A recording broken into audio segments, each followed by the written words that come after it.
Okay, then how we start in the project. Initially for that kickoff meeting, we had a small session on use cases.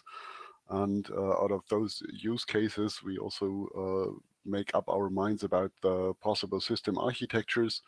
And this is what the second presentation slot will be about. So initially, Markus Duchon from Fortiss, will introduce what we have done for the use cases for the virtual neighborhood. So as software architects, we classically started with setting up user stories. As I said, in the frame of a short workshop. We had also during our kickoff meeting, and we came up with 20 short user stories. So as somebody, I want something so that I have a benefit out of it.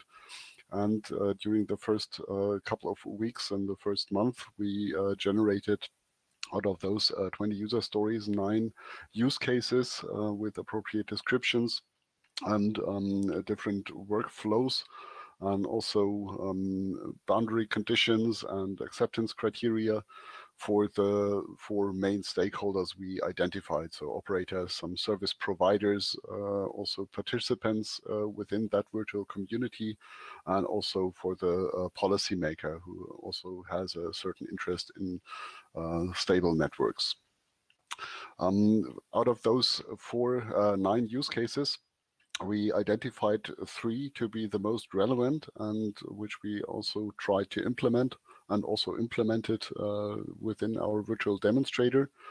And those are of course, sharing and trading of electricity and heat, the integrated energy, since we want to share electricity and heat. Of course, also sector coupling, cross-commodity energy was also in the title of our project. So this is also a quite important use case within our project.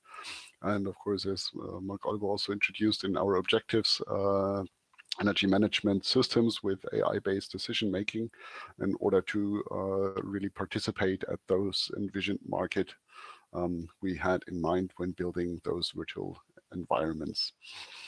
Those 3 main use cases are also located in the project plan we just saw. So the AI energy management system really deals with the IoT secure data handling, as well as AI for adaptive flexibility management. So relating mostly to work package or tasks we conducted in work package 3. The trading and sharing of electricity also is related or closely related with market mechanisms, which are implemented within smart contracts from the blockchain perspective, and also for the business models and the analysis of that market. And the integrated energy use case, of course, deals with the sector coupling or cross-commodity framework we are trying to build with electricity, heat, cooling, transport, and in future, most likely also other sectors which will be integrated here. And this was a short overview on the use cases, how we started, and how we initially made up our minds. And now I'll hand over to Jussi Kiljander in order to present the system architecture. Okay, thanks, Markus.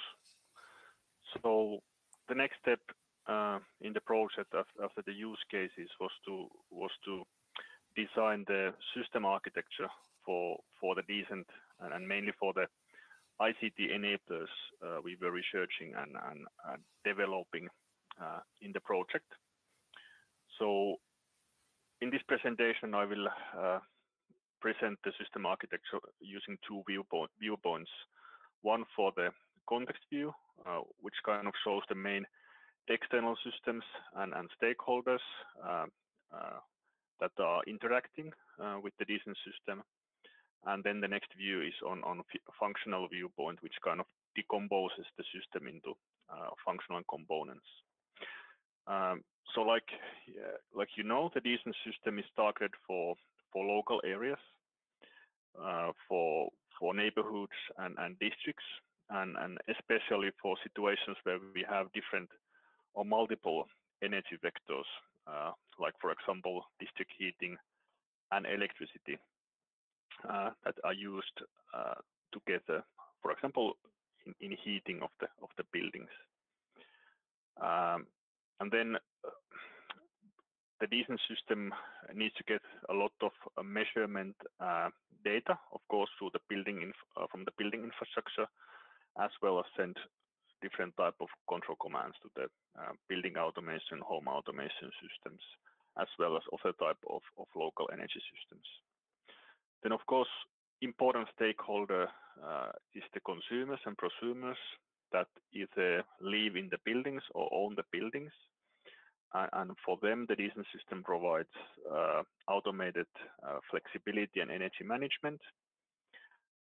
Key part of the project is also local markets and peer-to-peer energy trading, which is automated by the DECent. And of course, the DECent needs to take the preferences of the consumers and prosumers into account. The focus in the project has been on this local cross-community energy systems, but of course, we don't want to create like local optimas and silos. So we need to also enable trading with other parts of the energy systems, and here the aggregator role kind of represent that part of the interaction. And in practice, aggregators can interface with DECent through similar trading mechanisms that are provided for the consumers and prosumers. So trading in the local heat and electricity markets to kind of aggregate the local flexibility then to the global level. Okay, maybe Markus, you can go to the next slide. So here we then decompose the system you saw in the previous slide into functional components, and we identified, let's say, 4 different functional components. So starting from the top down, there are the local market infrastructure, both for electricity and heat. Then for every consumer or every consumption site, let's say, we have a trading agent, we have an energy management agent, and an IoT middleware.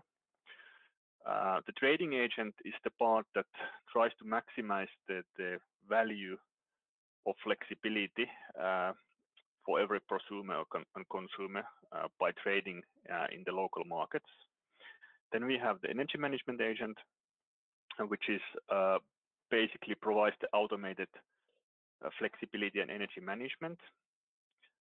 And then we have the IoT middleware that provides the interface to the building infrastructure, to the sensors and energy measurements. And there, especially in the project, we work on wireless communications and then security and privacy. And of course, the security and privacy is something that spans across the whole value chain. Okay, but these are the main building blocks, and next you will hear more detailed presentations focusing on these different building blocks. So thanks from the architecture and use case part, and now I think we can move forward.